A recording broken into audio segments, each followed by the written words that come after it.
Right now, we're facing a man-made disaster of global scale. Our greatest threat in thousands of years, climate change. If we don't take action, the collapse of our civilizations and the extinction of much of the natural world is on the horizon. The world's people have spoken. Their message is clear. Time is running out. En premier, on va parler de la problématique en lien avec le réchauffement climatique. On peut penser en premier aux émissions de gaz à effet de serre qui ont un effet négatif sur l'environnement.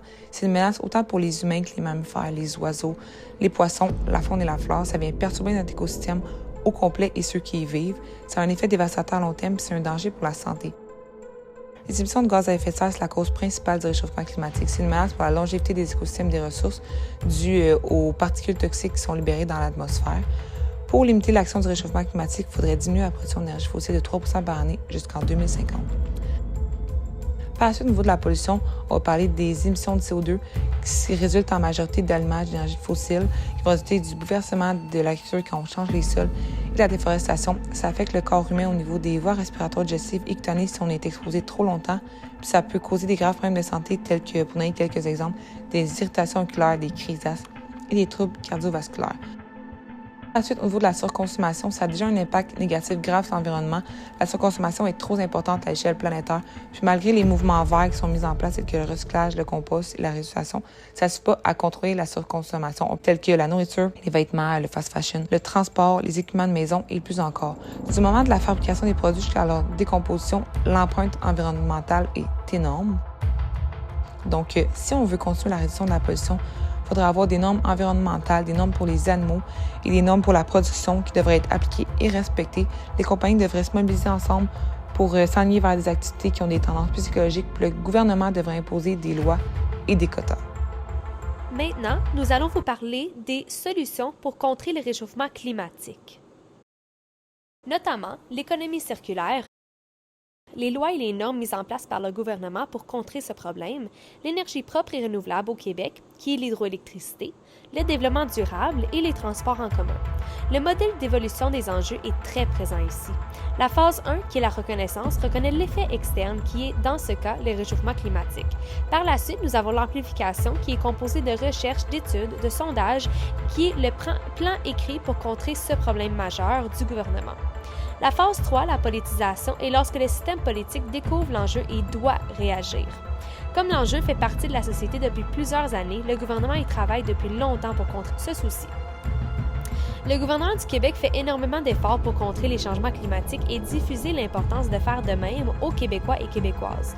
Selon le plan pour une économie verte en 2030, rédigé par le premier ministre François Legault, le gouvernement du Québec met en place une loi de carboneutralité pour l'année 2050 qui explique que le Québec n'émettrait plus de gaz à effet de serre ou compense ses émissions en 2050. Par exemple, la monopole de production d'électricité du Québec, Hydro-Québec, appuie cette démarche et de même sera carboneutre dès 2030.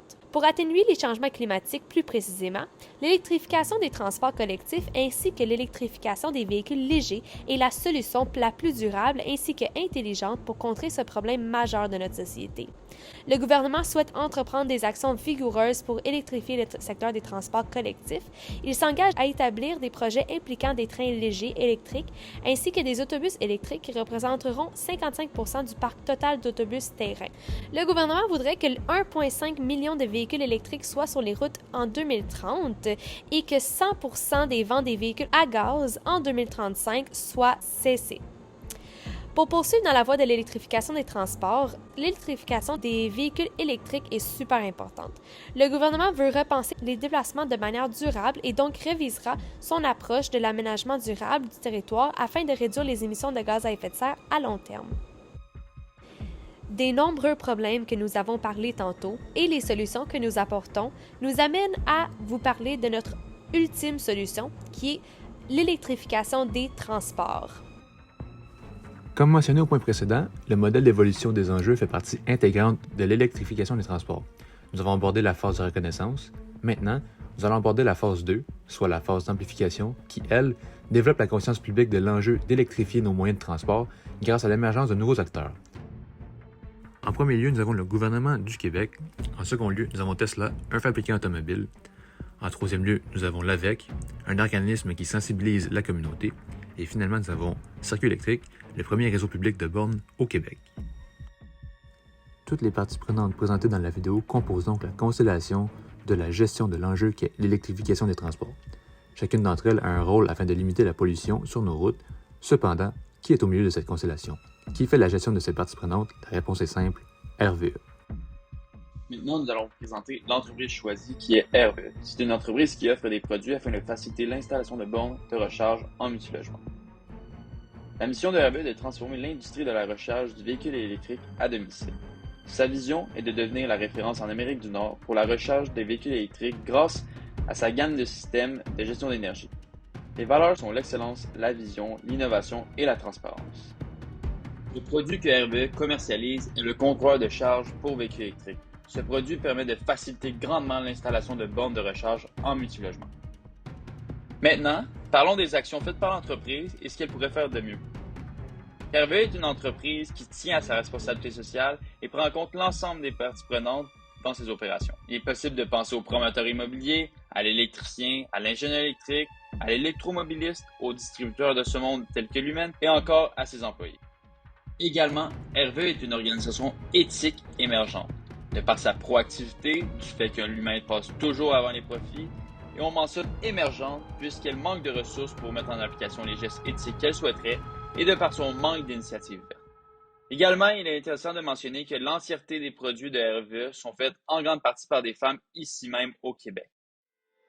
Bien qu'il existe de nombreux points positifs avec les voitures électriques, on doit aussi prendre en considération le fait qu'il y a beaucoup de points à améliorer. Premièrement, l'autonomie n'est pas encore suffisante tout dépendant du modèle. Ça varie de 120 à 350 km.